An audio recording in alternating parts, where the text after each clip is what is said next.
Welcome to Ask Rabbit Entitled Parents, where an entitled Karen literally tries to steal a woman's baby. I have some awesome stories for you today, so let's jump into it. This first post is titled, Lady Tells Me to Cover Up at the Beach because I am distracting her son. I am at the beach with a couple of my friends before the virus, and I'm wearing a new bikini I had just bought. So there I am, just lying down in the sun when this lady comes and stands over me. Obviously, I am confused, so I ask her if there's a problem when she tells me I need to cover up my chest.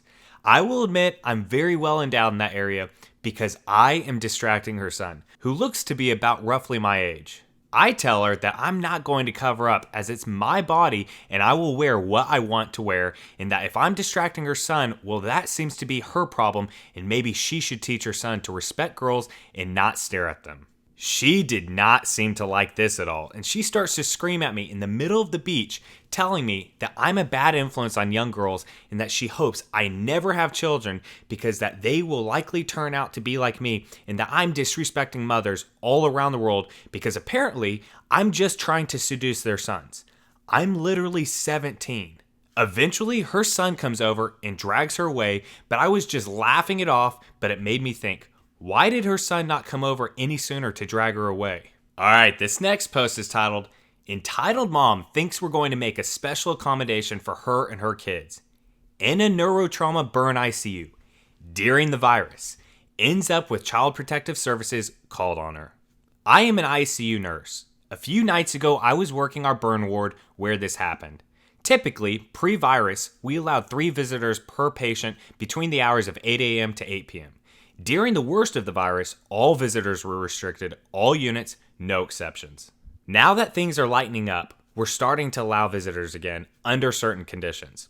1 visitor per patient at a time, 18 years older only. All will be screened and made to wear N95 masks and 2-hour visiting max. Pretty reasonable. Enter Entitled Mom. I'm taking care of her husband who was grilling when the propane tank exploded. He's pretty burned up, but nowhere near life-threatening. He's awake, alert, talking, eating, etc. Not on death's door by any means. I get a call from this lady positively screeching that she is downstairs and some woman, the guest secretary, won't let her come visit her dying husband, and I had better tell her it's okay. After getting a few words in, I come to find out it's because she has children with her. I explained our policy and she loses it. Incoherent words are screamed at me. I hung up, giggled to myself that I'm so glad she's downstairs and that this is a locked unit and it sucks to be that secretary right now. Well, in walks a super pissed off woman, escorted by security, alone, raging about how we need to let her kids up to see their dad because they haven't seen him in 3 days. She asks for the charge nurse after I tell her the policy is policy. So she's yelling at my charge for a solid 10 minutes when I go to the guy's room. He's embarrassed. He can hear her yelling from his room. He apologizes for her. We chat for a bit, and I ask about his kids and how old they are, etc. He tells me they're boys, 3 and 6 years old. Lady is still with my charge nurse. It's been about 15 to 20 minutes. She's been on the unit now. Hasn't come to see her dying husband yet. My patient then said, Wait, the kids aren't alone in the waiting room, are they? Uh-oh, I hope they haven't wrecked it. So I run and check. Nope. No kids to be found. Because of the missing children, I consulted the house supervisor and we call a code pink, possible abducted or lost child. In the event of code pink, no one goes in or out of the hospital and all entrances and exits are monitored. I go and tell my charge what's going on right in front of Entitled Mom. I say, the children she brought can't be located in the waiting room, so we called a code pink. I then say to the entitled mother, we'll need a description of your kids and what they were wearing. Well, of course they're not in the waiting room. The stupid secretary wouldn't let them up. They're out in the car. There's a pause. The charge nurse says, Oh, are they with more family out there? Entitled Mom doesn't say a word. Charge nurse says, Ma'am, is there someone in the car with your children? I need to go. Move. Let me out. She's trying to push around me to get to the staircase. I say, No one can leave during a code pink. You can't go anywhere. To make a long story short, the police were called, a report was filed. She wasn't arrested since the only other person to take the kids is in the hospital. We are mandated reporters and had to report CPS. I feel so bad for the husband and those kids. All right, I hope you guys enjoyed those first two stories. Before we get into the next couple of stories, if you guys could please do me a huge favor and smash that like button down below. Make sure to hit subscribe so you never miss any future content. All right, this next post is titled, Boomer Tries to Steal My Baby. I'm a 20-year-old female with a 3-month-old son. We took our son to the park for the first time. They have swings good for little babies, so we had him in there. He absolutely loved it, by the way. There was an older lady there with 3 kids. I'm assuming her grandchildren because they were pretty young and she seemed my grandma's age. She was eyeing us up since the moment we got there. My fiance is a smoker and he's not allowed anywhere near the baby while smoking, so he went to the baseball fields to sit and smoke. This is a decent ways away. Even though this is a very, very small town, I didn't know the woman as we didn't live in the town that we're currently at. We live in the biggest town in that county, but apparently the county's park didn't have swings even though it's huge.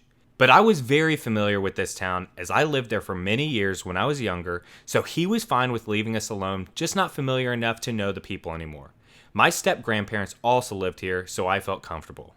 After my fiance had gone over to the ballpark, this lady approached me and began talking to me. She asked me how I like babysitting. I laughed and told her I wasn't babysitting, that this was my son. This set her off. She grabbed a hold of my wrist and told me don't lie to her and that I'm too young for this to be my son and that she doesn't believe me. She told me if I didn't produce valid forms of identification for both of us, she would call the police for kidnapping.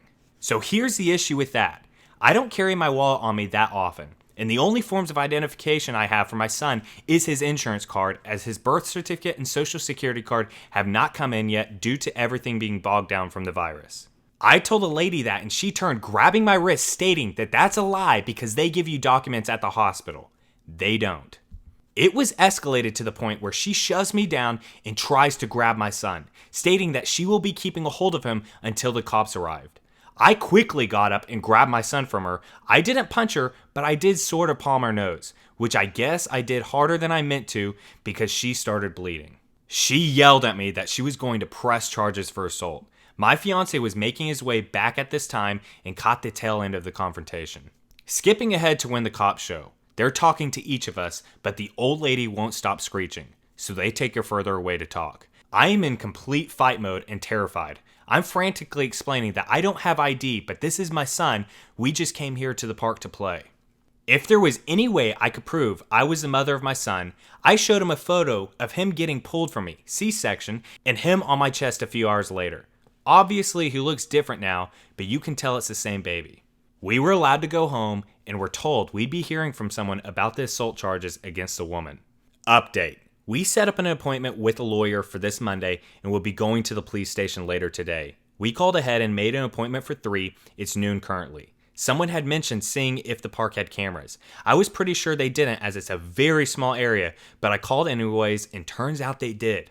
They agreed to send a copy of the footage to me, but they only have a couple, so I'm not sure if what happened was caught on tape as the cameras are near the pavilion and the swings are off to the side. I'd also like to add that I didn't expect this to blow up so much and would like to thank everybody for their kind words and support. I know I should have reacted better, but I was in such shock it happened so fast. I feel very guilty for not protecting my son, and I'd appreciate if the comments about me doing a crap job about it would stop, please. Update 2. We went to a lawyer on Monday who instructed us not to really talk about the case going forward, but there will be charges pressed against the woman and possibly against the police involved, as what they did during this situation was apparently very illegal. Hopefully this will move quickly and I can have an update soon. If not, I'll try to remember to update when everything's done.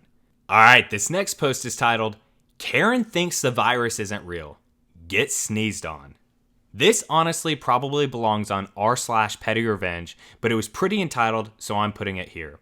For some context, I'm currently en route to Oak Island for my grandparents' 50th anniversary, and my family stopped at a rest stop along the way. We ordered some food, and as we were leaving, I noticed a mom with her 2 kids screaming about how the virus isn't real and how she doesn't need a mask to enter the store.